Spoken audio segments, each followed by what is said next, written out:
Pamphlets number 23. Lo, the Spirit of Zoroastrianism, Y15, Kernel 2.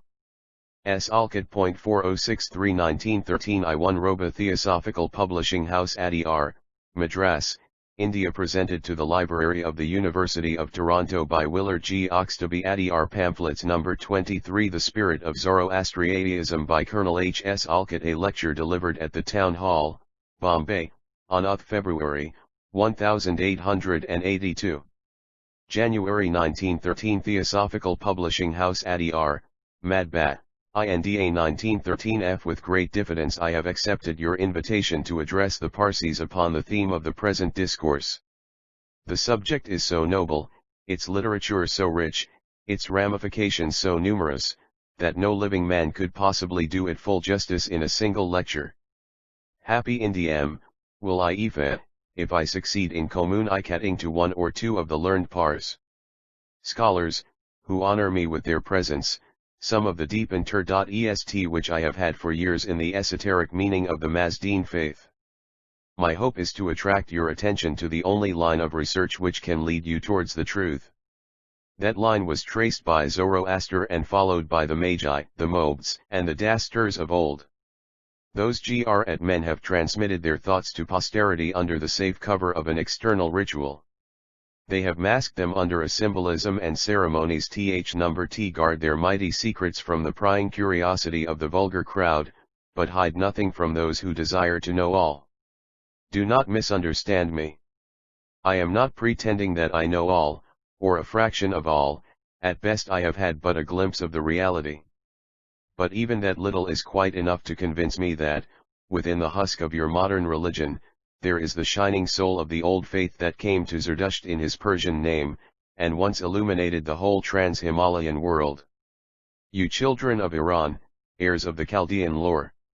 You who so loved your religion that neither the sword of Omar, nor the delights of home, nor the yearning of our common humanity to live among the memories of our ancestors, could make you deny that religion, you who, for the sake of conscience, fled from your native land and erected an altar for the symbolical sacred fire in foreign countries, more hospitable than yours viad become, you men of intelligence, of an ancient character for probity, of enterprise in all good works. You alone can lift the dark veil of this modern Parsiism, and let the hidden splendor again blaze forth.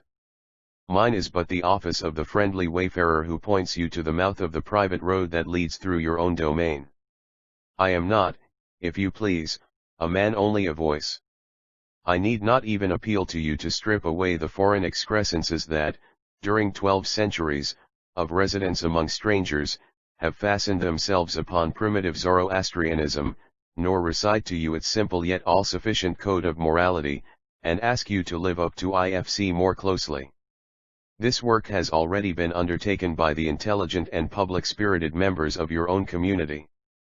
But I am to show you that your religion is in agreement with the most recent discoveries of modern science, and that the fresh host graduate from Elphinstone College has no cause to blush for the one ignorance of Zoroaster. And I am to prove to you that your faith rests upon the rock of truth, the living rock of occult science, upon which the initiated progenitors of mankind built every one of the religions that have since swayed the thoughts and stimulated the aspirations of 100 generations of worshippers. Let others trace back the history of Zoroastrianism to and beyond the time of the Bactrian king, Vistasp, and reconcile the quarrels of Aristotle, Hermippus, Element, Alexander Polyhistor and other ancient as well as modern critics, as to when Zoroaster lived and where was his birthplace. These are non-essentials. It is of far less moment to know where and of what parentage a religious reformer was born, than to be sure of what he taught and whether his teaching is calculated to bless mankind or not. Plotinus, the philosopher, so well knew this that he would not tell, even to Porphyry his pupil and literary biographer, what was his native country, what his real name, or his parentage. As regards Zoroaster, two things are reaffirmed, viz., that about 6 centuries BC one man 6 of that name lived whether or not several others preceded him, as several highly respectable authorities affirm is the fact, and that the religion he preached, whether old or new, was of so noble a character that it indelibly stamped its impress upon the then chief school of Western philosophy, that of Greece. 1 in the oldest Iranian book called the Desatira, collection of the teachings of the oldest Iranian prophets, to make the number 15 and include among them Simkendish, or Sikandar is a grave error, as may be proved on the authority of Zoroaster himself in that book.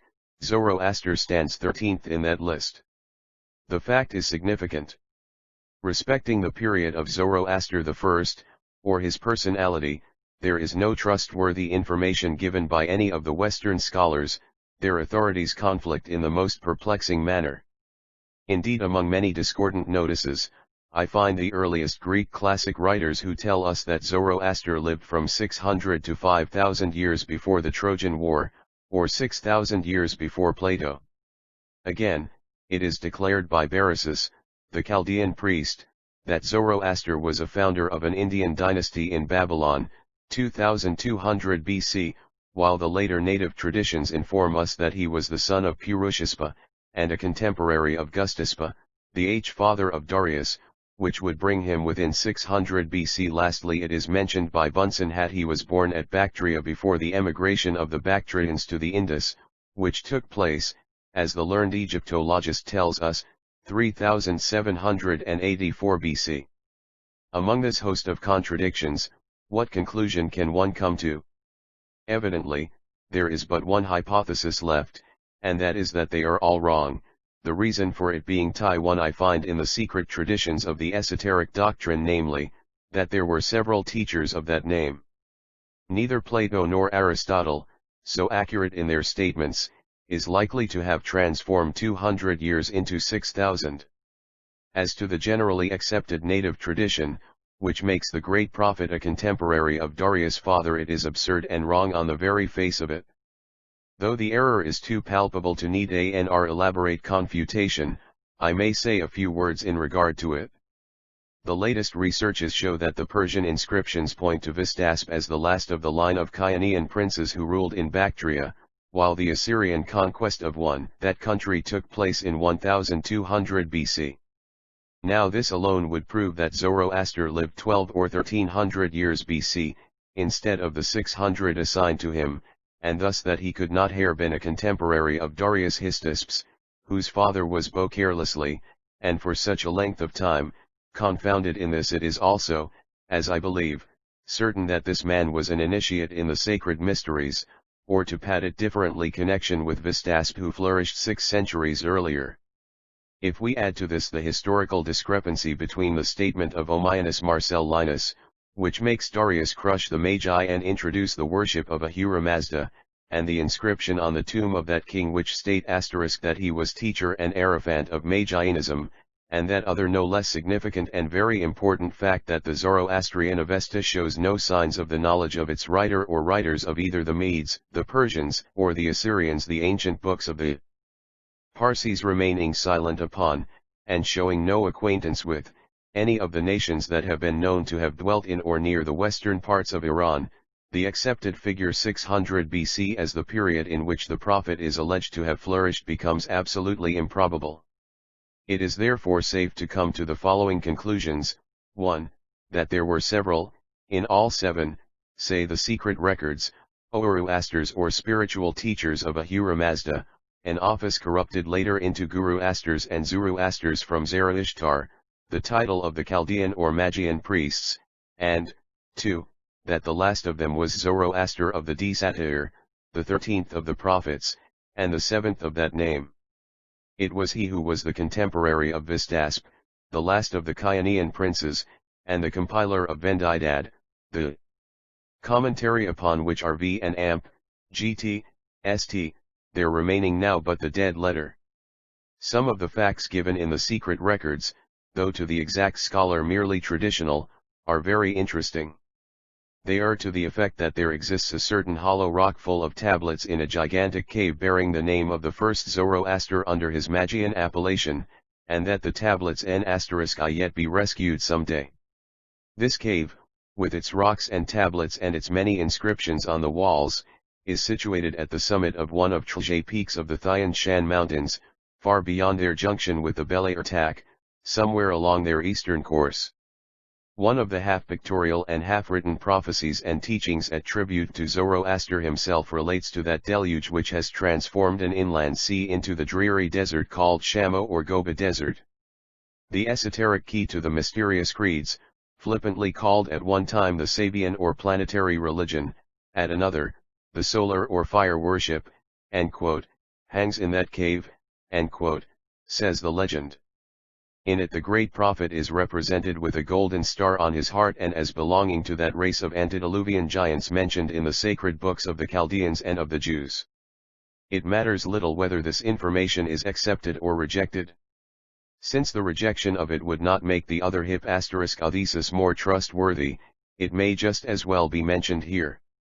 That he had, by a certain course of mystical study, penetrated all the hidden mysteries of man's nature and of the world about him. Zoroaster is by the Greek writers often called the Assyrian of Nazareth. This term comes from the word nazar, or nazir, set apart, separated. Nazars were a sect of adepts, very ancient, existing ages before Christ. They are described as physicians, healers of the sick by the imposition of the hand / and as initiated into the mysteries, see treatise Nazir in the Talmud. The Jews, returning from the Babylonian captivity, were thoroughly imbued with Zoroastrian and Magian ideas.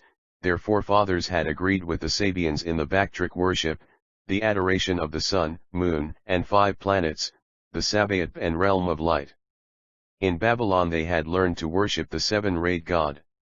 And so we find miming throughout the Christian as well as the Jewish scriptures, the septenary system, which culminates in the book of Revelation, the final pamphlet of the Bible, in the Heptactus, and a prophecy of the corning of the Persian Sojiash under the symbol of the Christian Messiah, riding, like the former, upon a white horse. By the Jewish sect of the Pharisees, whose great teacher was Hillel, the whole angelology and symbolism of the Zoroastrians were accepted, and infused into Jewish thought, and their Hebrew Kabbalah or secret bool of occult wisdom, was the offspring of the Chaldean Kabbalah. This deathless work is the 9 receptacle of all the ancient lore of Chaldea, Persia, Media, Bactria, and of the pre-Iranian period. The name by which its students in the secret lodges of the Jewish Pharisees, or Pharsis, were known was Kavirim from Kaviri, the mystery gods of Assyria. Zoroastrianism and Magianism proper were, then, the chief source of both esoteric Judaism and esoteric Christianity. But not only has this subtle spirit left the latter religion, under the pressure of worldliness and skeptical inquiry, it also long ago left Judaism. The modern Hebrews are not Kabbalists but Talmudists, holding to the latter interpretations of the Mosaic canon. Only here and there can we now find a real Kabbalist, who knows the true religion of his people and whence it was derived. The real history of Zoroaster and his religion has never been written. The Parsis have lost the key, as the Jews and Christians have lost that of their respective faiths, and as I find the Southern Buddhists have also. Not to the living pandits or priests of either of those religions can the laity look for light. They can only quote the opinions of ancient Greek and Roman, or modern German, French or English writers. Today nearly all that your most enlightened scholars know about your religion is what they have collated from European sources, and that is almost exclusively about its literature and external forms. And see what ridiculous mistakes some of those authorities make at times. 10. The Reverend Dr. Prideaux, treating of the Saddar, says that Zoroaster preached incest. That nothing of this nature is unlawful, a man may not only marry his sister or daughter, but even his mother. He quotes no Zend authority, nothing written by a Parsi, but only Jewish and Christian authorities, such as Philo, Tertullian, and Clement Alexandrinus.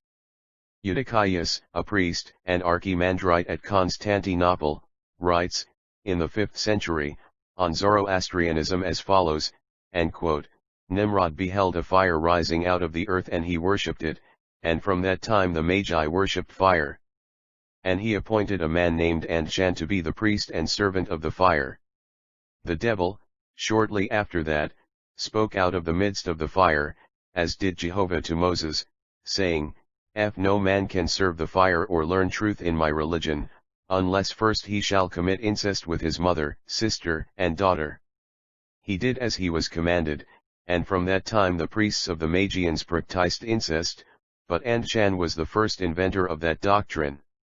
I quote this as a sample of the wretched stuff that has been written against the Zoroastrian religion by its enemies. The above words are simply the dead-letter mistranslation of the secret doctrine, asterisk of which portions are to be found in certain old rare manuscripts possessed by the Armenians at Chmy-Adzin, the oldest monastery in the Russian Caucasus. They are known as the Mesrobian MSS. Should the one ancient universal history, 206.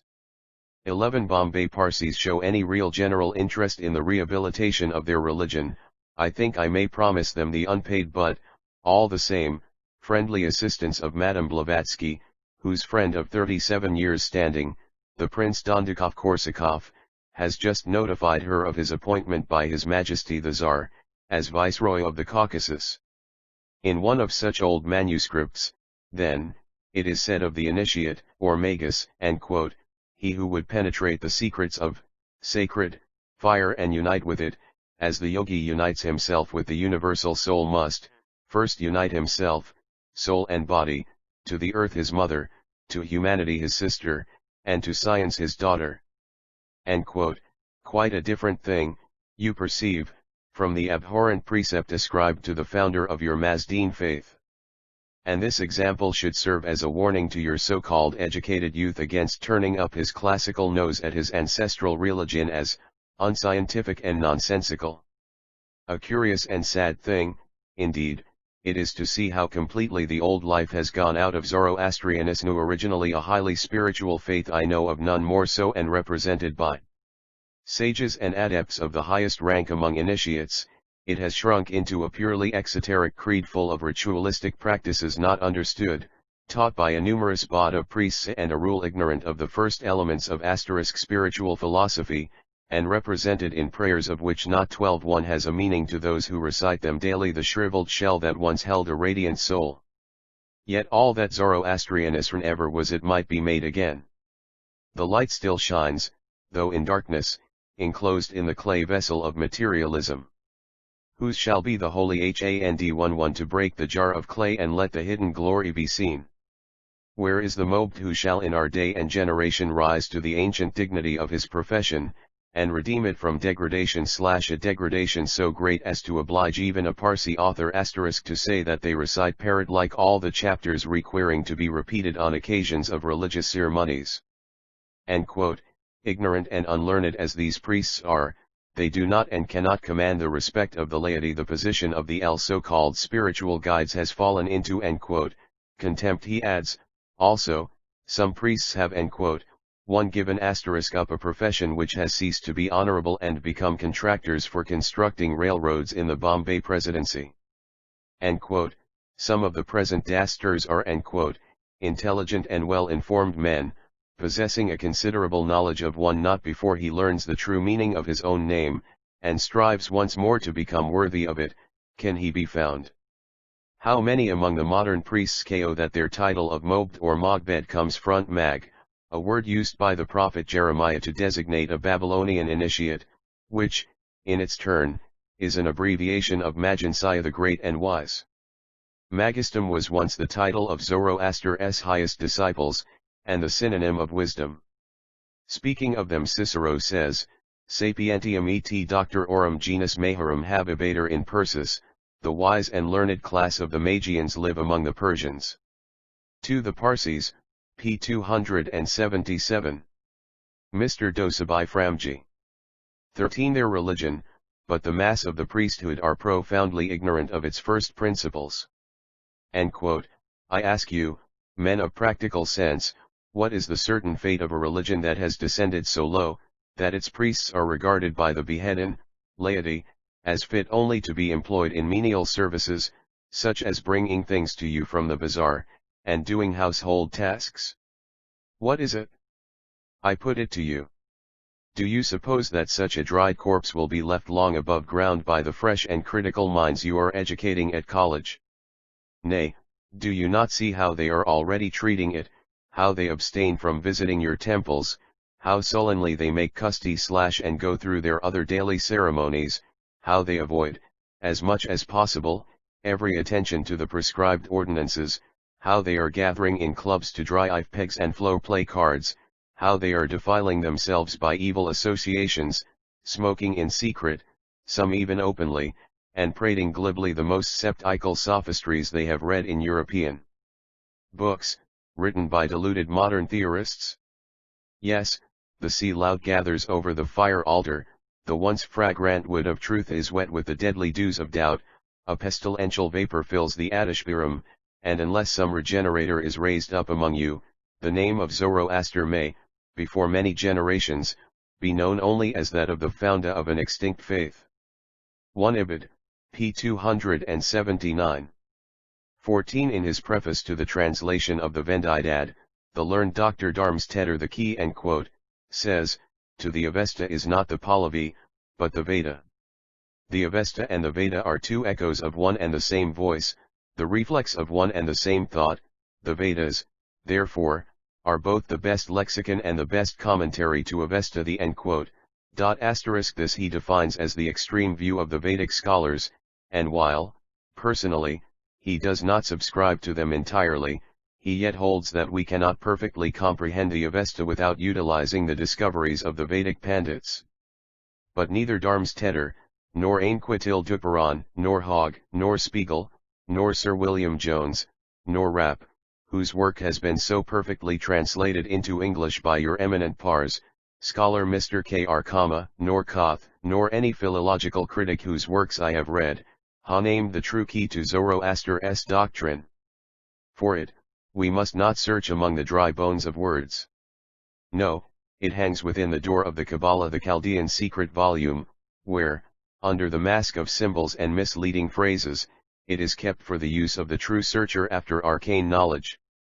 The entire system of ceremonial purifications, which in itself is so perfect that a modern Parsi, a friend of mine, has remarked that Zoroaster was the best of health officers, is, it seems to Oi, typical of the moral purification one the sacred books of the East, edited by Professor F. Max Muller, Volume 4, p. 26. 15 Required of him who would either, while living, attain the Magian's knowledge of hidden laws of nature and his power to wield them for good purposes, or, after a well-ordered life, attain by degrees to the stage of spiritual beatitude, called moksha by the Hindus and by nirvana the Buletin and Amp, Lt. Idists. The defilements by touch of various objects that you are warned against, are not visible defilements, like that of the person by contact with filth, but psychic defilements, through the influence of their bad magnetic aura, a subtle influence proceeding from certain living organisms and inert substances which is antipathetic to development as an adept. If you will compare your books with the Toga Sutras of the Hindus, and the Tripitakas of the Buddhists, you will see that each exact for the student and practitioner of occult science, a place, an atmosphere * and surroundings that are perfectly pure. Thus the Magus or Yazdathragar, the Yogi and the Arhat all retire, either to the innermost or topmost chambers of a temple, where no stranger is permitted to enter, bringing his impure magnetism with him, or to the heart of a forest, a secluded cave, or a mountain height. In the Tower of Belus at Babylon, virgin seeresses gazed into magical mirrors ** and d aerolites, to see their prophetic visions. The yogi retires to his subterranean gupha, or to jungle fastnesses, and the Chinese books tell us that the F-grioid notches of their sacred doctrine dwell in the snowy range of 16 the Himavat. The books alleged to have been inspired by God, or delivered by his angels to man, have always, I believe, been delivered on mountains. Zoroaster got the Avesta on Ushadarana, a mountain by the river Wandariga. Moses received the tables of the law on a Mount Sinai. Mohammed was given the Quran on Mount Hara III, and the Hindu, Arshis, lived in the Himalayas. Sakya Muni left no inspired books, but, although he received the illumination of the Buddhahood in the plains, under a bo tree, he had prepared himself by years of austerities in the mountains near Rajagriha. The obstructive power of foul human, animal, vegetable, and even mineral auras, or magnetisms, has always been understood by occult students, from the remotest times. This is the true reason why none but initiated and consecrated priests have ever been allowed to step within the precincts of the holiest places. The custom is not at all the offspring of a New York feeling of selfish exclusiveness, but is based upon known psychophysiological laws. Even the modern mesmerists and spiritualists know this, and the latter, at least, carefully avoid mixing magnetisms, which always hurt a sensitive subject. All nature is a compound of conflicting, hence counterbalancing and equilibrating forces. Without this there could be no such thing as stability. Is it not the contest of one Vendidad, Slicks? 2 EXODU 8, XXXIV. F3 AMOIC, Volume 11, 612. 17 centrifugal and centripetal attractions that keeps our Earth and every other orb of heaven revolving in its orbit. The law of the universe is a distinct dualism while the creative energy is at work, and of a compound unism when at rest. And the personification of these opposing powers by Zoroaster was but the perfectly scientific and philosophical statement of a profound truth. The secret laws of this war of forces are taught in the Chaldean Kabbalah. Every neophyte who sets himself to study for initiation is taught these secrets, and he is made to prove them by his own experiments, step by step, as his powers and knowledge increase. Zoroastrianism has two sides: the open, or patent, and the concealed, or secret. Born of the mind of a Bactria seer, it partakes of the nature of the primitive Iranian national religion and of the new spirituality that was poured into it, from the source of all truth, through the superb lens of Zoroaster's mind. The Parsis have been charged with being worshippers of the visible fire. This is wholly false. They face the fire, as they also face the sun and the sea, because in them they picture to themselves the hidden light of lights, source of all life, to which they give the name of Ornazd. How well and how beautifully is this expressed in the writings of Robert Flood, the English mystic of the 17th century, 1 Hargrave Jennings.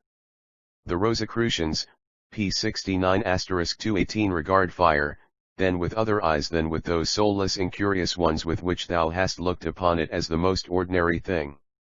Thou hast forgotten what it is, or rather thou hast never known. Chemists are silent about it. Philosophers talk of it as anatomists discourse of the constitution, or the parts, of the human body. It is made for man and this world, and it is greatly like him that is mean, they would add.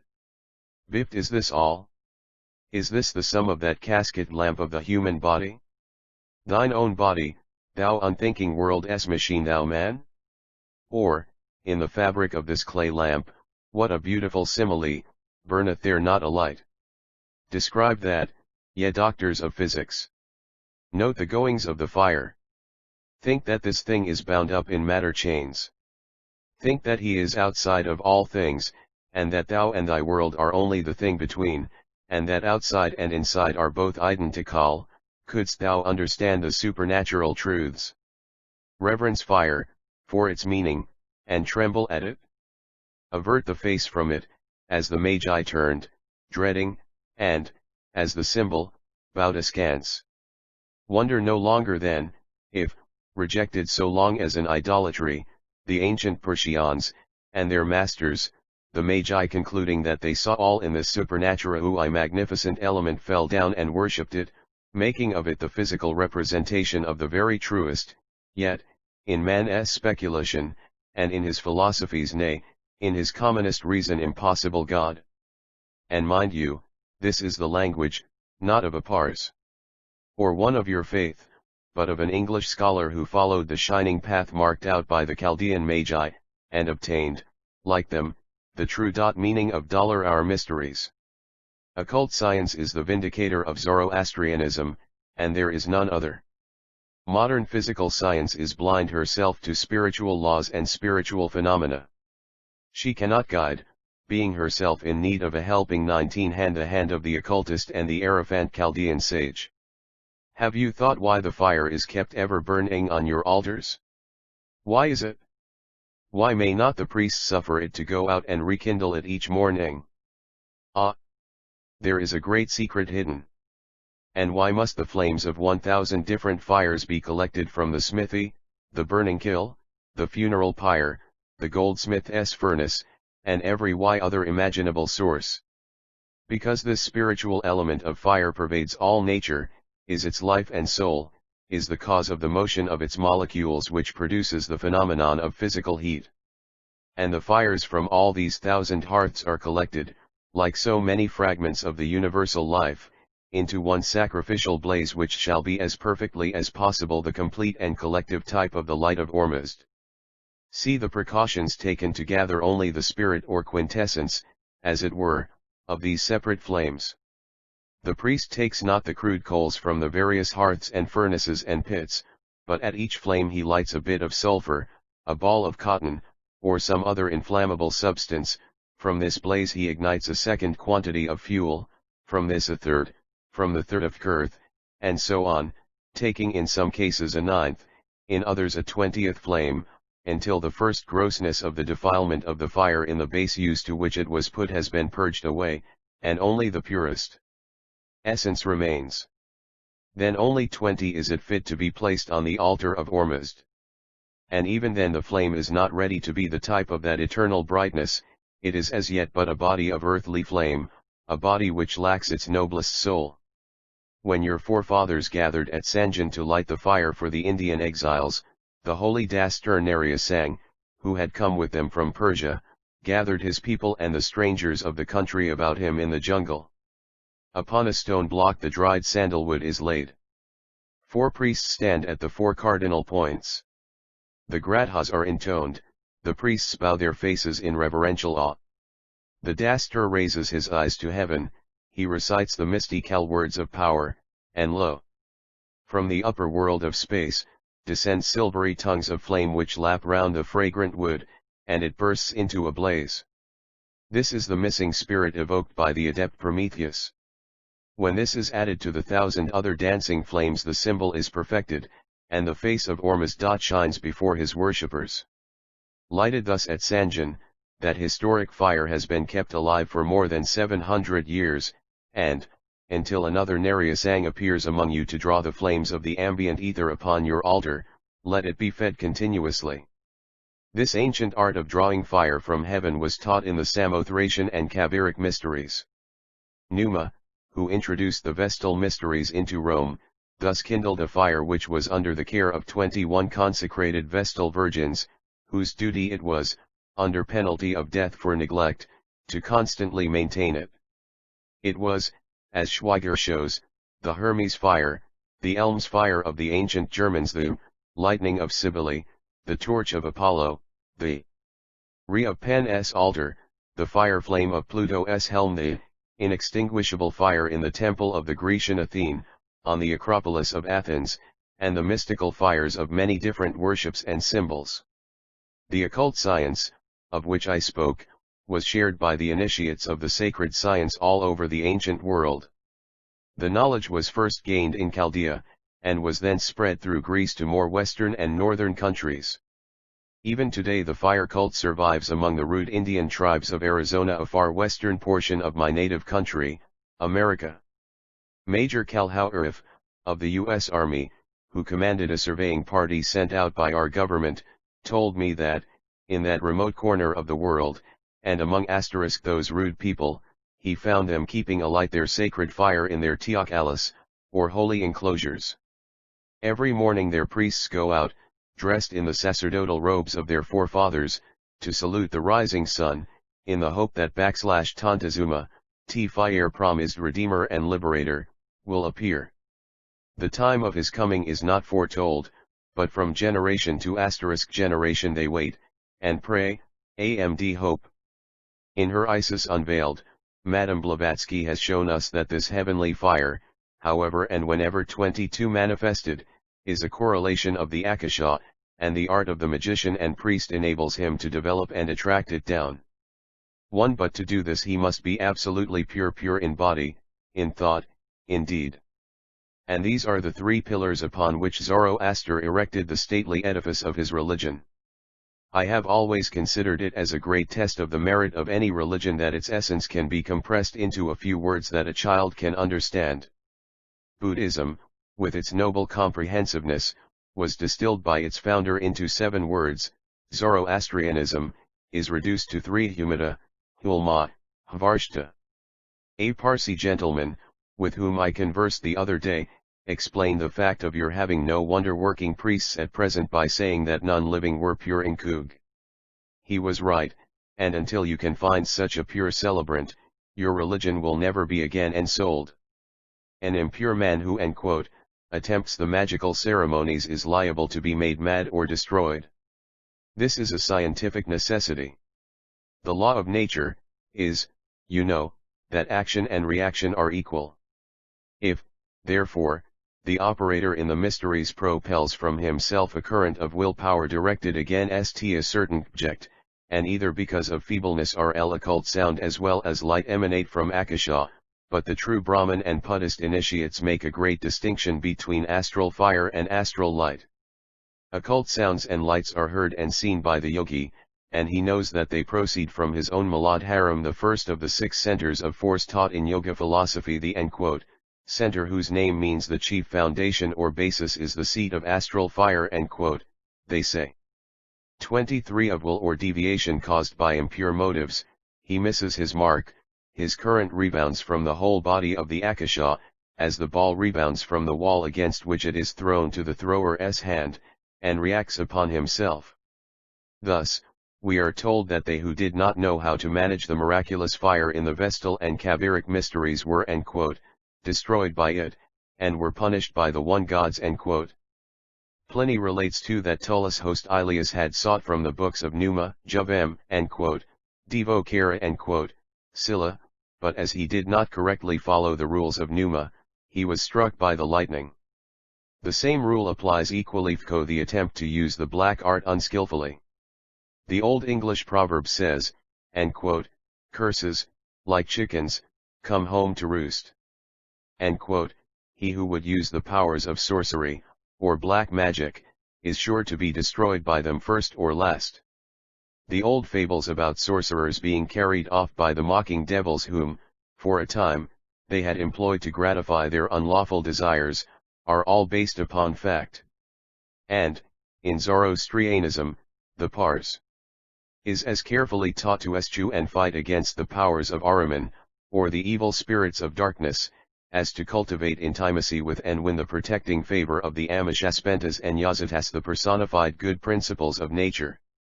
You will not find any of your European authorities speaking of these personifications. 1 Ennemoser, History of Magic, 2. 32 History. Nat. XXVIII. 2. 24 With decent respect, any more than of the nature gods of the Aryans. To their minds these are but the childish fancies of a florid Persian or Aryan imagination, begotten in the infancy of our race, for a good reason. 2. Not one of these spectacled pandits has the least practical reason to believe that there are such good and evil powers warring about us. But I am not afraid to say to them all in my individual, not official, capacity that I do believe in them, nay, that I actually know they exist. And this is why you hear me, a Western man taught in a Western university and nursed on the traditions of modern civilization, say that Zoroaster knew more about nature than Tyndall does, more about the laws of force than Balfour Stewart, more about the origin of species than Darwin or Haeckel, more about the human mind and its potentialities than Ma/U$Slay or Bain, and so did Buddha and some other ancient, proficients in occult science. Shah. Young man of the Bombay University, when you have taken your degree, and learned all your professors can teach you, go to the hermit and the recluse of the jungle and ask him to prove to you where to begin your real study of the world into which you have been born. Your professors can make you learned but not wise, can teach you about the shell of nature, but those silent despised unravelers of the tangled web of existence can evoke for you the soul that lurks within that husk. 3 centuries before Christ, the 25 United Kingdom of Persia and Media exercised a dominion extending over an area of 3 or 4 millions of square miles and had a population of several hundred millions of people. And do you mean to tell me that the Zoroastrian religion could have dominated the minds of this enormous mass of people, nearly twice the present population of India, and could have also swayed the religious thought of the cultured Greeks and Romans, if it had not had a spiritual life in it that its poor remnant of today completely lacks? I tell you that if you could put that ancient life back into it, and if you had your holy men to show this ignorant age the proof of the reality of the old Chaldean wisdom, you would spread your religion all over the world. For the age is spiritually dying for want of a religion that can show just such signs, and for lack of them 2 crores of Western people have become spiritualists and are following the lead of mediums. And not only your asterisk religion is soulless. Hinduism, Southern Buddhism, Judas Jain, and Christianity are so likewise. See, following the missionaries, none of the signs that Jesus said should follow those who were really his disciples. They neither raise the dead, nor heal the sick, nor give sight to the blind, nor cast out devils, nor dare they drink any deadly thing in the faith that it will not harm them. In here are a few true wonder workers in our time, but they are among the Lamaists of Tibet, the Copts of Egypt, the Sufis 26 and dervishes of Arabia and other Muhammadan countries. The great body of the people in all countries has become so sensual, so avaricious, so materialistic and faithless, that the moral atmosphere is like a pestilential wind to the Yazdathragar, those adepts whom we have made known to India under the name of brothers. The meaning of your Hauma you doubtless know. In the 9th Ya9Na of the Avesta, Hauma is spoken of both as a god Yazada and as the plant or juice of the plant, which is under his especial protection, and so is the Soma of the Aitareya Brahmana. At the time of morning dawn came Hauma to Zoroaster, as he was purifying the fire and reciting the Gradhas. Zoroaster asked him, "Who, man, art thou? Thou, who appearest to me as the most beautiful in the whole corporeal world, endued with thine one, wn life, are majestic and immortal?" T then answered me, Hauma, the pure, who is far from death. Ask me, thou pure one, make me ready for food. Thus in the same line, is Hauma spoken of in his personified form and as a plant to be prepared for food. Farther on he is described as victorious, golden, with moist stalks. This is the sacred Soma of the Aryans, by them also elevated into a deity. This is that wondrous juice which lifted the mind of him who quaffed it to the splendors of the highest heavens, and made him 27 commune with the gods. It was not stupefying like opium, not maddening like the Indian hemp, but exhilarating, illuminating, the begetter of divine visions. It was given to the candidate in the mysteries, and drunk with solemn ceremonies fry the Hierophant.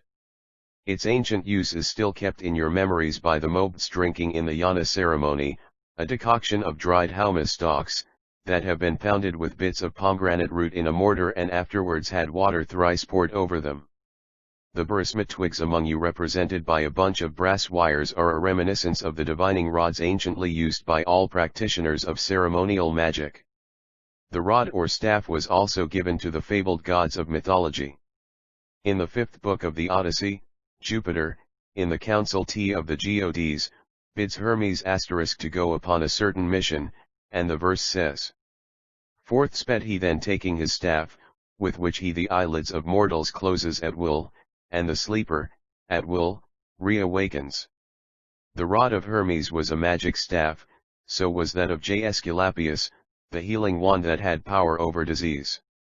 The Bible has many references to the magic rod, notably in the story of the contest of Moses with the Egyptian magicians in the presence of Pharaoh, in that of the magical budding of Aaron's rod, and, in the laying of Elisha's staff on the face of the dead Shunammite boy. The Hindu Gossain of our day 28 carries with him a bamboo rod having 7 knots or joints, that has been given to him by his guru and contains the concentrated magnetic will power of the guru. All magic rods should be hollow, that the magnetic power may be stored in them. In the Yana too, note that the priest, holding the barisma rods in his hand, repeats constantly the words, "I wish properly, I will so and so." By the ceremony of concentration of the sacred twigs a magical power has been imparted to them, and with the help of this to fortify his own will force, the celebrant seeks the attainment of his several good desires, the heavenly fire, the good spirits, all good influences throughout several kingdoms of nature, and the law or word. In the Middle Ages of Europe, divining rods were in general use, not only to discover subterranean waters and springs, and veins of metal, but also fugitive thieves and murderers.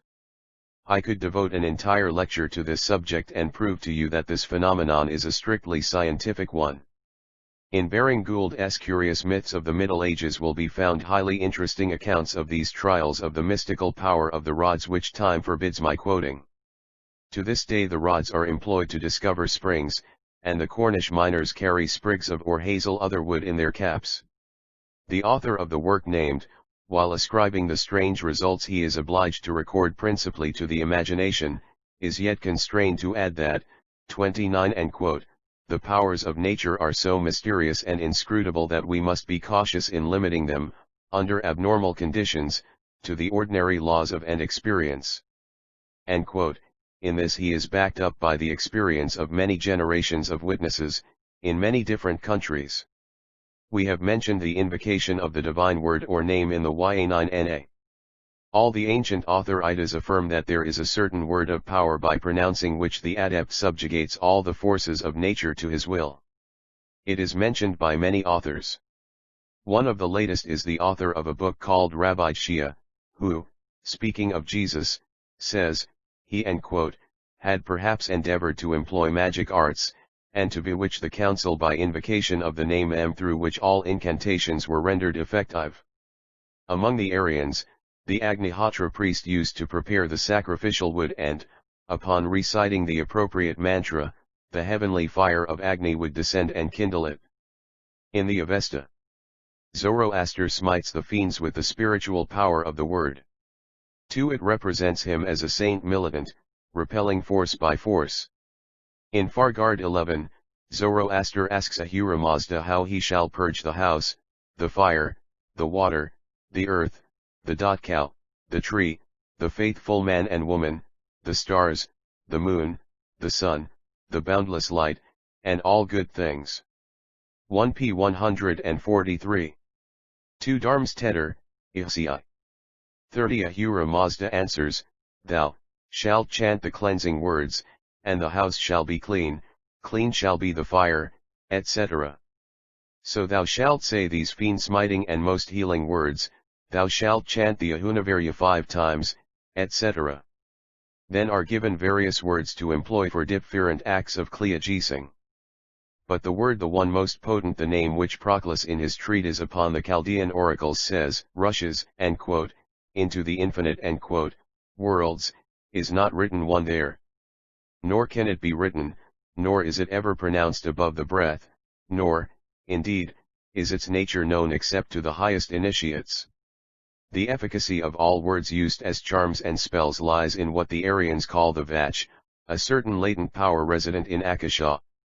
Physically we may describe it as the power to set up certain measured vibrations, not in the grosser atmospheric particles, whose undulations beget light, sound, heat and electricity, but in the latent spiritual principle or force about the nature of which modern science knows scarcely anything. No words whatever have the slightest efficacy unless uttered by one who is perfectly free from all weakening doubt or hesitancy, who is for the moment wholly absorbed in the thought of uttering them, and has a cultivated power of will which makes him send out from himself a conquering impulse. Spoken prayer is in fact an incantation, and when spoken by the heart as one, though properly the word or the name is neither a word nor a name in the sense we give it. 31 Well as by the lips, lies a power to attract good and repel bad influences. But to patter off prayers so many times a day while your thoughts are roving over your landed estates, fumbling your money bags, or straying away among any other worldly things, is but mere waste of breath. The end quote, Bible says, prayer of the righteous availeth much, end quote, and so it does. There is the case of George Muller, of Bristol, England, who for 30 years has supported the entire expenses of his orphanage, now a very large institution of charity, by the voluntary gifts of unknown passers-by at the door, who drop into his charity boxes the exact sum he prays for to meet the day's necessities. History does not contain a more curious or striking example than this. This man prays with such faith and fervency, his motives are so pure, his labors so beneficent, that he too attracts him all the good influences of nature, although he knows neither the Ahunavarya / nor Aryan mantras, nor the Buddhistic period. Use what words you may, if the heart is clean, the thought intense, and the will concentrated, the powers of nature will come at your bidding and be your slaves. The Dabistan one says, having the heart in the body full of thy remembrance, the novice, as well as i.e. adept, in contemplation becomes a supreme king of beatitude, and the throne of the kingdom of gladness. Whatever road I took, it joined the street which leads to thee. P2, 32. The desire to know thy being is also the life of the meditators. He who found that there is nothing but thee has found the final knowledge. The Mobd is the teacher of thy truth, and the world a school. But this Mobd was not a mere errand runner, or droner of gathas perfunctorily without understanding a word he was saying, but a real Mobd. So high an ideal of human perfectibility had Ha to live up to, that Cambyses is said to have commanded the execution of a priest who had allowed himself to be bribed, and had his skin stretched over the chair in which his son and successor sat in his judicial one capacity.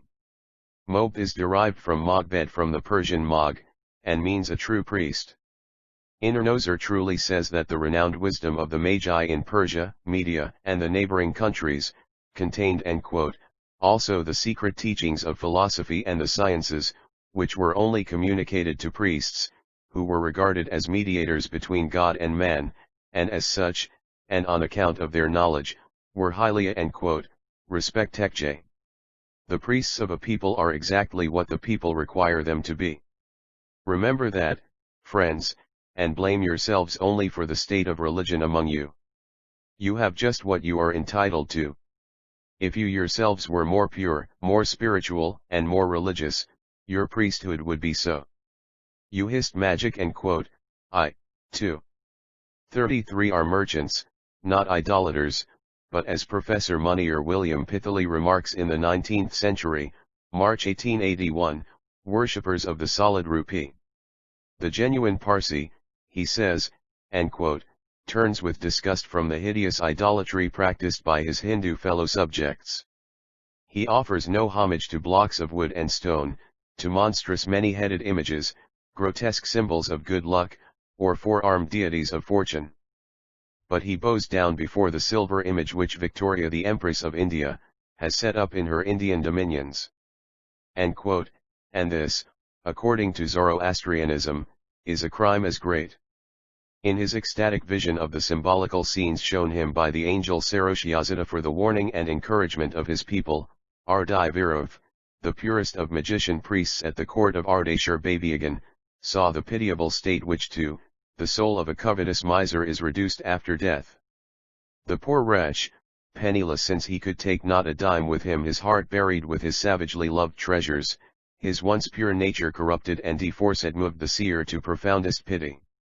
I saw it says he, creep along in fear and trembling, and presently a wind came sweeping along, loaded with the most pestilential vapors, even as it were from the boundaries of hell. In the midst of this wind appeared a form of the most demoniacal appearance. The terrified soul attempts to escape but in vain, the awful vengeful shape by 34 voice and power roots him to the spot. He inquires in trembling accents who it may be, and is answered, I your genius, that is, his spiritual counterpart and now his mastering destiny, and have become thus deformed by your crimes, whilst you were innocent I was Hamisam. You have laid in no provisions for this long journey, you were rich but did no good with your riches, and not only did no good yourself, but prevented, by your evil example, those whose inclinations led them to do good, and you have often mentally said, when is the day of me judgment? To it will never arrive. Say it is a vision, if you will, yet nevertheless it mirrors an awful truth. The worship of the silver image of Victoria on the rupee is even more degrading than the Hindu's worship of Ganesha or Hari, for he, at least, is animated by a pious though whereas the greedy money-getter is but defiling himself with the filth of selfishness. The Pars. Community is already halfway along the road to apostasy. Gone is the fiery enthusiasm that made your forefathers give up everything they prized rather than repudiate their faith, that supported them during a whole century in the sterile mountains of Khorasan the outlying deserts, that comforted them in their exile at Sanjan, and gave them hope after the battle with their hereditary enemy Alif Khan. Formerly, it was religion first and rupee last, one Ardai Verdfname, by Captain J. A. Pope, p. 56. 35. Now it is rupee first and everything else after it. See. I, a stranger, point with one finger to your palatial bungalows, your gorgeous equipages, and your ostentatious annual squandering of 12 lakhs of money at festivals, with the other to the wretched subscription of Rs 16,000 towards the support of Rahanumai Mazdayasna Sava, a good society for the promotion of your religion among your own children, and of Rs 10,000 to the Orthodox Pars Society of Ketwadi. The proverb says, figures cannot end in this lie, instance they did not. If I wanted the best test to apply to your religious zeal, I should look at the sum of your expenditures for vain show and sensual enjoyment, as compared with what you do for the maintenance of your religion in its purity, and to the sort of conduct you tolerate in your priests. That asterisk is the mirror that impartial justice holds you and gt. Before you, behold your own image, and converse with your conscience in your private moments. What but conscience is personified in the maid of divine beauty or fiendish ugliness, according asked soul that approaches the Chinvad bridge was good or bad in life asterisk.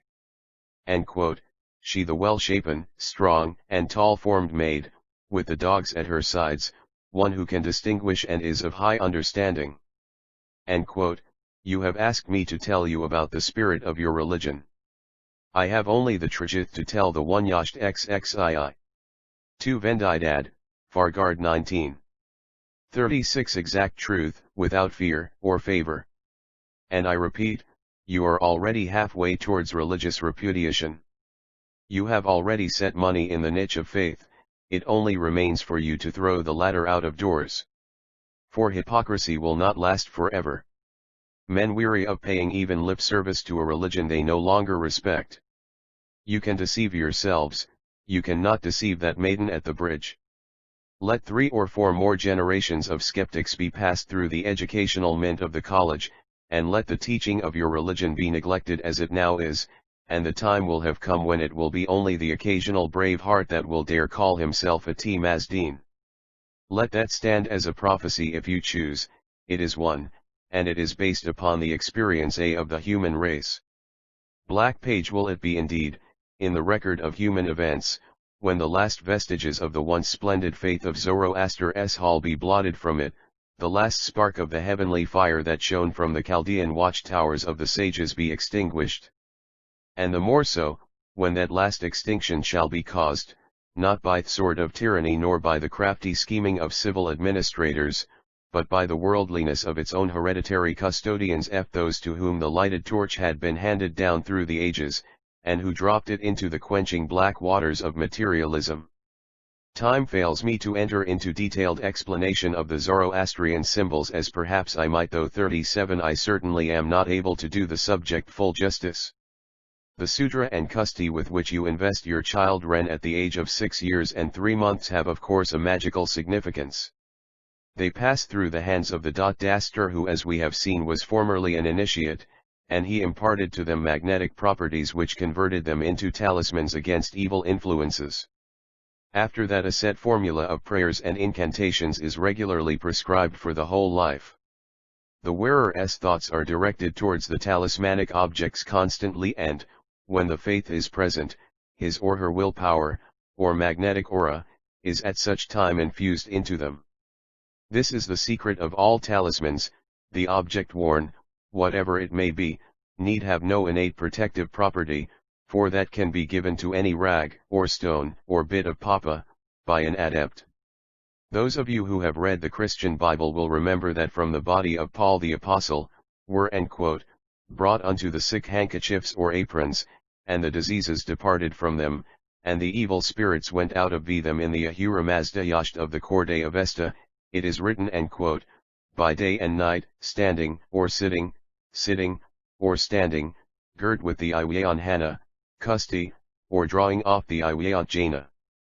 Going forwards out of the house, going forwards out, of the confederacy, going forwards out of the region, coming into a region. 1 Acts 19, 12.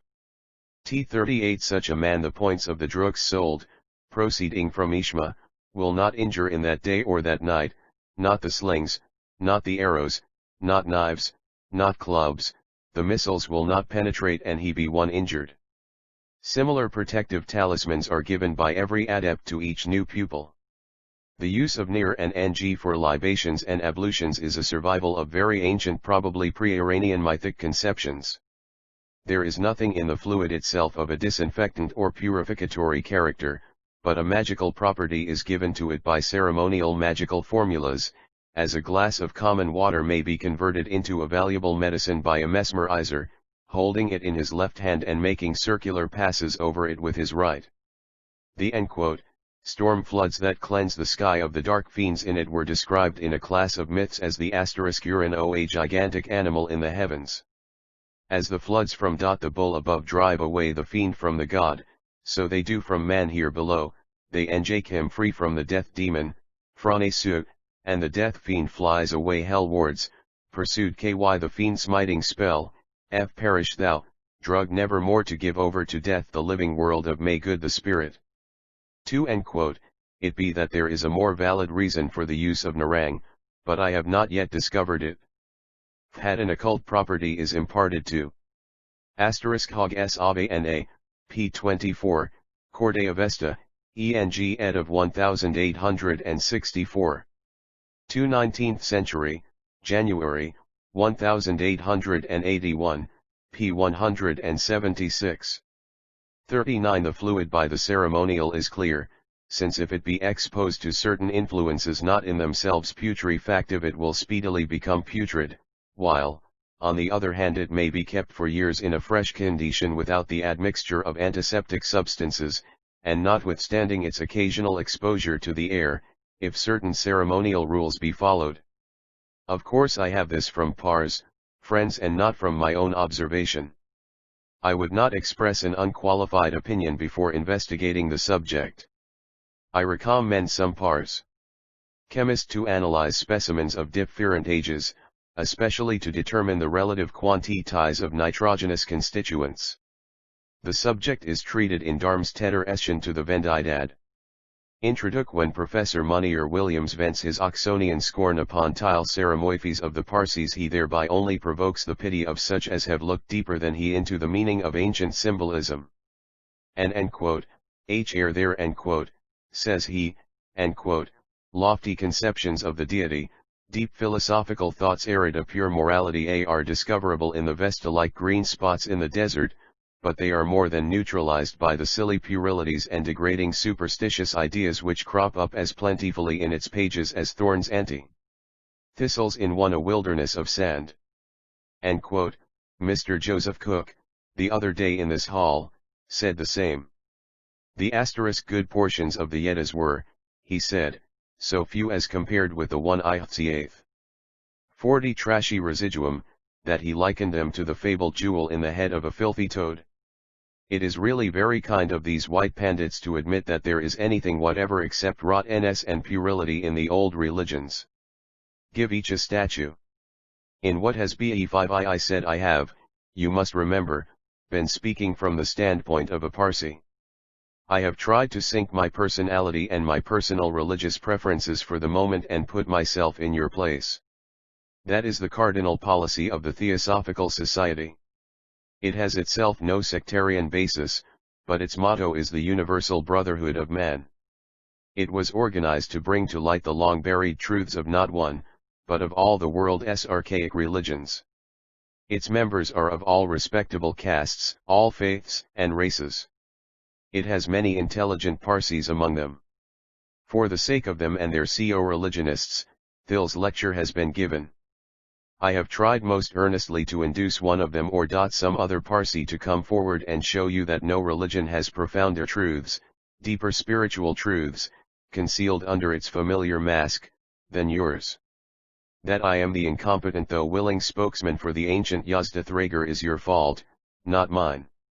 If I have spoken truth, if I have suggested new thoughts, if I have given any encouragement to the pious or pleasure to the learned, my reward is ample. An amp, lt, ahuya humanoyatha vario the riches of shall be given to him who works in this world for 4L Mazda, is the promise of the Avesta / bear it in mind, ye Mazdeans, and remember the maiden and her dogs by the Chinvad bridge. I say this especially to my pars brothers in our society, for I have the right to speak to them as an elder to his junior. As parslows they have a paramount duty to their co-religionists, who are retrograding morally for want of the pure light. As theosophists their interest embraces all their fellow men of whatever creed. For we read in one of the most valuable of all the books for the thoughtful pars, the Dbyston or School of Manners, the world is a book full of knowledge and of justice, the binder of which book is destiny, and the binding the beginning and the end, the future of it is the law, and the leaves are the religious persuasions. For 3 years we have been preaching this idea of mutual toleration and * universal brotherhood here in Bombay. Some have listened, but more have turned at a deaf ear. Nay, they have done worse, they have spread lies and calumnies about us, until we were made to appear to you in a false light. But the tide is turning at last, and public sympathy is slowly rising in our favor. It has been a dark night for us, it is now sunrise. If you can see a good motive behind us and an honest purpose to do one good by spreading truth, will you not join us, as you have others, so we cities, and help to make us strong, can perhaps be of service in aiding you to learn something one Fargard XXI. 42 more than you know about the spirit of Zoroastrianism. As I said before, there are many important secrets to be extracted from ancient manuscripts in Armenia. Perhaps they may be got at if you will join together and send some thoroughly competent pars scholars to make the search in cooperation with the Tiflis Archaeological Society. See how the Christians have organized a Palestine Exploration Society to search for anything in the shape of proof that can be found to corroborate their Bible. For years they have kept engineers and archaeologists at work. Is your religion less important to you? Or do you mean to sit on your guineas until the last old manuscripts has been burnt to kindle Armenian fires or torn to wrap medicines and sweets in, as I have seen Bibles utilized in India and Ceylon by heathen Boras? One of our members I went over the FW most important ground a month ago. At the monastery of Sorbovanus in Armenia there were in 1877 3 superannuated priests, now there remains but one.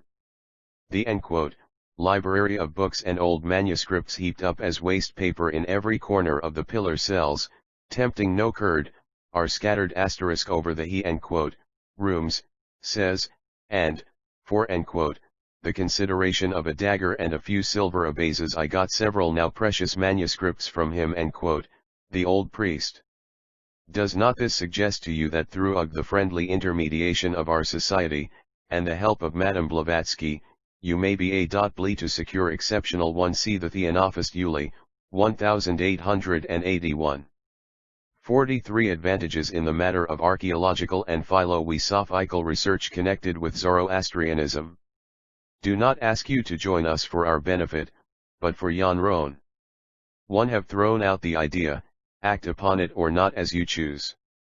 Beaten with Parsi children's shoes ought the Pars to be who next gives a gaudy notch or wedding tamasha unless he has previously subscribed as liberally as his means allow to a fund for the promotion of his religion. I told you in commencing that the subject of the spirit of Zoroastrianism is limitless. In consulting my authorities I have been perplexed to choose from the abundance of material, rather than troubled by any lack of it. There are a few more facts that I would like to mention before closing. Abul Faraj, in the Book of Dynasties states that Zoroaster taught the Persians the manifestation of the wisdom, the Lord's anointed son, or Logos, the Persian Anavar. This is the living manifested word of deific wisdom. He predicted that a virgin should conceive immaculately, and that at the birth of that future messenger a six-pointed star would appear and shine at noonday. In its center would appear the figure of a virgin. This six-pointed star you see engraved on the seal of the Theosophical Society. In the Kabbalah the virgin is the astral light or Akasha, and the six-pointed Istar the emblem of the macrocosm. The logos or sogios H to be born 1-2, p. 54. 44 means the secret knowledge or science which reveals the wisdom of God. Into the hand of the prophet messenger, Zoroaster, were delivered many gifts. The act of filling the censer with fire from the sacred altar, as the Moab did in ancient days, was symbolical of imparting to He worshippers, the knowledge of divine truth. In the Gwa, Krishna informs Arjuna God am that is in the fire of the altar. I end quote, the fire, am I the sacrifice. End quote, the Flamens, or Etruscan priests, were so called because they were supposed to be illuminated by the tongues of fire, Holy Ghost, and the Christians took the one hint. The scarlet robe of the Roman Catholic cardinal symbolizes the heavenly fire. In an ancient Irish manuscripts, Zoroaster is called Erjad Lamite, or he of the golden hand, the hand which received and scattered celestial to fire. He is also called Mok Nodhit, the Magus of the New Ordinance, or dispensation. Zoroaster was one of the first reformers who taught the people a portion of that which he had learned at his initiation, namely, the 6 periods or gdambers in the successive evolution of the world. The first is Madiosarum, that in which the heavenly canopy was formed; the second, Madioshayhem, in which the collected moisture formed the steamy clouds from which the waters were finally precipitated; the third, Pedishahem, when the earth became consolidated out of primeval cosmic atoms, 1 Acts 2. 2 Ousley's Oriental Collections, I 303. 45. The fourth, Liathrem in LNCH, earth gave birth to vegetation; the fifth, Madiyadaram, when the latter slowly evolved into animal life; the sixth, Hamespitham, when the lower animals culminated in man. The seventh period to come at the end of a certain cycle is prefigured in Th's promised coming of the Persian Messiah, seated on a horse, when the sun of our solar system will be extinguished and the one pralaya will begin. In the Christian Apocalypse of St. John you will find the Persian symbolical prophecy closely copied, and the Aryan Hindu awaits the coming of his Kalaki avatar, when the celestial white horse will come in the heavens, best ridden by Vishnu. The horses of the sun figure in all other religions. There exists among the Persian Parsis a volume older than the present Zoroastrian writings. Its title is Javadan Kairad, or Eternal Wisdom. It is a work on the practical philosophy of magic, with natural explanations. Hyde mentions it in his preface to the Eligo Veterum Persarum. The 4 Zoroastrian ages are the 4 races of men: the black, the russet, the yellow, the white. The 4 castes of Mame are alleged to have typified this, and the Chinese show the same idea in their 4 orders of priests, clothed in black, red, yellow, and white robes. St. John sees these same colors in the symbolic horses of his revelations, speaking of Zoroaster, whom he admits as having possessed knowledge of all the sciences and philosophy then 46 in the world. The Reverend Oliver gives an account of the cave temple of which so much is said in Zoroastrian literature. Zoroaster, writes, retired to a circular cave or grotto in the mountains of Bokhara, which he ornamented with a profusion of symbolical and astronomical decoration, consecrating it to Mithrazi. Here the sun was represented by a splendid gem in a conspicuous parfk of the roof, and the 4 ages of the world were represented by so many globes of gold, silver, brass, and 1 iron. And now, gentlemen orthodox and heterodox leaders among the Pars community, a word with you on practical matters before we part. In 3 days more I shall leave Bombay on a long journey, and the accidents of travel, to which we are all liable, may prevent my ever addressing you again. I pray you what the V4, to listen to sincere friend and amp, LT, has to say, a friend who is none the less one in that he never asked you for a piece of your money for himself, and never will. I have lived among you for 3 years. During this time I have been associating on terms TFF confidential intimacy with some of your most intelligent young men. I have admitted them and, in some cases, the wives with them, into our society. Thus one have perhaps had exceptional opportunities to learn the real state of your people and religion. I find both in sore need of an organized, unselfish, and persistent one history of initiation, p. 9. 47 Effort among yourselves. Your people look up to you as their best advisors, the mobs respect your influence and court your favor. You have it in your power to do a world of good. Will you do it? You now spend annually from 12 to 15 lakhs of rupees upon stupid tamashas that not belong to your own religion at all, that give you no real pleasure, that crush many poorer than you to the very ground with debt, that defile your own natures with disgusting pride and conceit, that encourage intemperate habits in the young and that weaken pious inclinations. The burden of these upon the community is so sore, and the common sense of your best men so revolts at them, that years ago you would have returned to the simpler pleasure of your forefathers, had you not lacked the moral courage to combine. A reform like this is never to be effected individually, the leaders must combine. Take 2 of the 15 lakhs you now worse than waste and put it aside as a fund for the promotion of the Mazdaean religion and see what you might do for your children and children's children. Do not tell me you cannot afford to create such a fund, when the whole world knows that you are ready to give thousands to every object suggested by a European for the benefit or flattery of some one of his race, and even to rear statues to those who are not the friends of your religion. Charity begins at home. Give, then, first to your own people, and of your remaining surplus to outside objects. 48 There is a fatal inactivity growing apace among you. Not only are you not the religionists you were, you are not the old-time merchants. You are being elbowed out of commerce, and it is not very uncommon to see your sons going from door to door in search of employment at salaries of from 50 to 75 rupees per month, with their pockets full of matriculation papers or FEA and BA diplomas. And instead of your being as in the olden time, the kings of Indian trade and commerce, you are jostled by successful Bhattias, Boras, Maimons, and Kahas who have accumulated fortunes. You are making no proper effort to impart a practical knowledge of your religious principles and tenets to the educated rising generation, hence very naturally they are largely becoming skeptics and infidels. They do not as yet actually despise their religion and tilsb the T-Jame, for that has not quite arrived, but, on account of your neglect to show them its sublimity and make them deeply respected, they have reached the stage of indifference. One necessary step would be to have your prayer texts translated into the vernacular and English, WKH footnotes to explain the text and especially commentaries to show the reconciliation of Mazdaean philosophy with modern science.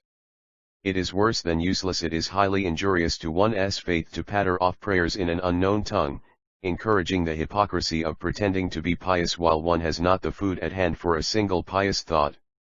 I have watched 49 both priests and beheaded at their prayers, morning and evening, and seen more that were not attending to the business in hand than that were. If you wish to revive your religion, you should, besides organizing the exploring expeditions and archaeological surveys I previously spoke, and LT, AF, also rear a class of pars. Preachers who would be able to expound it thoroughly and maintain it against all critics and enemies. These men should be highly educated and versed in Sanskrit, Zend, Pahlavi, Persian, and English. Some should know German and French like my honored friend Mr. Kama. With Western literature they should be familiar. Some should be taught oratory so as to expound in a popular style the sacred theme. It might also be well to found traveling scholarships, as the Europeans have, to be given to especially Mrvdarya students. A stricter moral example should be set by you to your youth, who have, as I said above, fallen in too many cases into evil ways. They do not regard truth nor show as much respect to elders, as formerly. As your understanding of the spirit of your religion has decreased, you have been growing more and more superstitious, essentials are neglected, and non-essentials given an exaggerated consequence. Finally, and chiefly, the priestly class needs a thorough reformation. There are more than one you need to perform the offices of religion, and the profession being overcrowded, their influence is 50 continually decreasing, and they have come, as a pars. Gentleman once remarked to me, to be looked upon as licensed beggars, a state of things which must certainly grieve your really learned dasters more than anyone else. The foregoing eouts are submitted to you with great deference, and in the hope that they will be pardoned in view of the kindly interest which prompts them. Before embodying them in this discourse, I have taken the counsel of one of my most respected pars friends, so that you may regard them as in fact the views of one of your own community. And now I ask you, as a final word, if the crisis has not arrived when each of you is called upon, for the sake of all he holds sacred, to be up and doing. Shall the voice of Chaldean fathers, which whispers to you across the ages, be heard in vain? Shall the example of Zoroaster and others be forgotten? Must the memory of your hero forefathers be dishonored? I haul there never more arise among you a dasternarius anghavel to draw down the celestial flame from the azure vault upon your temple altar? Is the favor of Ahura Mazda no longer a boon precious enough to strive for and to deserve? The Hindu pilgrims to the temple Slirene of the Jyotirmath at Badrinath affirm that some, more favored than the *est, have sometimes seen far up amid the snow and ice of Mount Devalagiri, a Himalayan peak, the venerable figures of Mahatmas, perhaps of Arshis IJ51, who keep their ward and watch over the fallen Aryan faith and wait the time for its resuscitation. So too our brother traveling in Armenia writes, and quote, there is a cave up near the crest of one Aladag, where at each setting of the sun, appears at the cave's mouth a stately figure holding a book of records in his hand. The people say that this is Mathan, last of the great Magian priests, whose body died some 16 centuries ago. His anxious shade watches from thence the fate of Zoroaster's faith. And shall he stand in vain? Is he to see that faith die out for want of spiritual refreshment? Ye sons of Sarav and of Rustum, rouse! Awake ere it is too late. The hour is here. Where are the men? A legend mountain chain of great Armenia for here described. See the Theosophist, IPIARPTI2C1U3L.Rs of the * the Vasayata Press, ADR, Madras. The ADR pamphlet *1. Emotion, Intellect, and Spirituality. Annie Besant 2. The Attitude of the Inquirer. C.W. Leadbrater 3. The Religion of Theosophy. Baoabax Dap 4. Proofs of the Existence of the Soul. Akakr. Ksant 5. The Emergence of a World Religion. Do. 6 Castes in India. Dawyadar KJ / Avala / Car 7. The Meaning and Method of Spiritual Litho. Annie Ksant 8. On the Idol of the White Lotus. T. Skiwohau 9. The Power and Use of Thought. C.W. Leadbeater 10. The Value of Devotion. Annie Besant K. 11. Gurus and Chelas. TSTCRDY and Annie Besant 12. What Theosophy Does for Us. C.W. Leadbeater 13. Elementary Lessons on Karma. Annie Besaxt 14. The Fundamental Idea of Theosophy. Bhagavan Das 15. The Life of Buddha and Its Lessons. H S Olcott 16. Education in the Light of Theosophy. Annie Besant 17. On the Bhagavad Gita. T. Sparrow. And N.C., BJNK Banerjee 18. The Future Socialism. Axni I * Besaxt 19. Occultism, Semi-Occultism, and Pseudo-Occultism. Annie Besant 20. The Law of Cause and Effect. C.W. Leadbrater 21. Mysticism. Axik Ksant 22. Aspects of the Christ 23. The Spirit of Zoroastrianism, an AMP, LT, an AMP, GT. H8. Olcott annual subscription, Rs 1 to 8 or 2s. Or 50C. Post free. Single copy, ANS 2 or 2D. Or 4C. Postage. Extra. Theosophical Publishing House ADR, Madras, India.